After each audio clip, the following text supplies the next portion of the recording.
Hello, wonderful friends, and welcome back to our channel. Have you ever faced something that seemed really big and scary?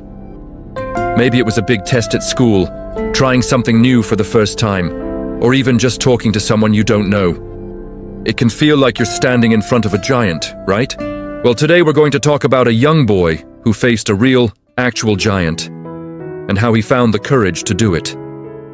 This is the story of David. Now, David wasn't a big, strong soldier.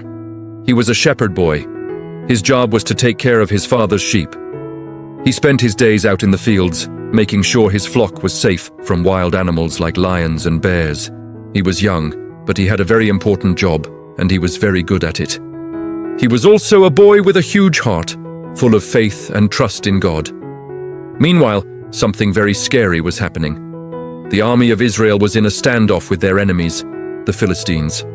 And in the Philistine army, there was a champion warrior named Goliath. Goliath wasn't just big, he was a giant. He was over 9 feet tall, wearing heavy bronze armor, and carrying a spear so large it looked like a weaver's beam. He was terrifying. Every morning and every evening, for 40 days, Goliath would march out and shout at the Israelite army. He would mock them and their God. He challenged them, saying, "Send one of your men to fight me. If he wins, we will be your servants. But if I win, you will be our servants." The entire army of Israel, including their king Saul, was terrified. No one was brave enough to fight Goliath. They saw a giant who was too big to fight.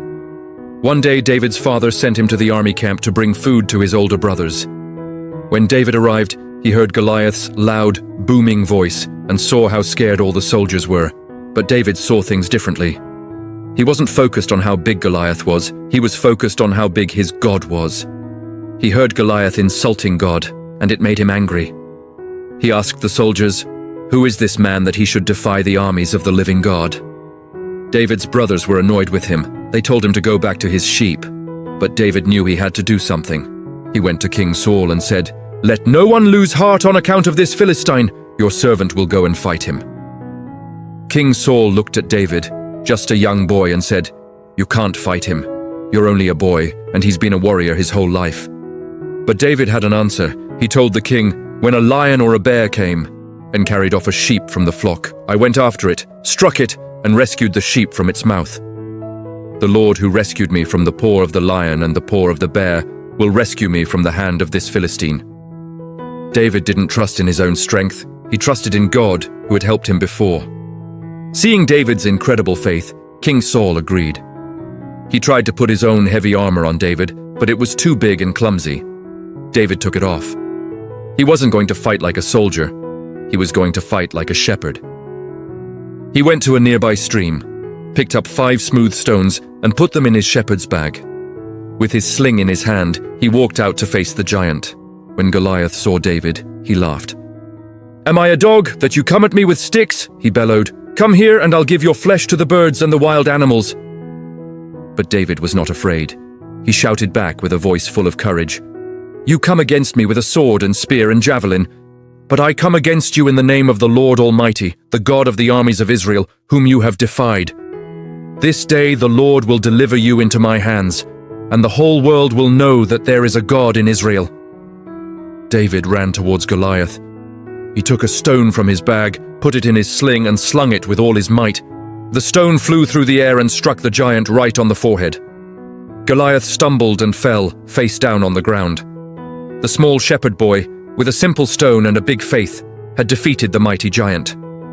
So, what can we learn from David's brave heart? The lesson is simple, but so powerful.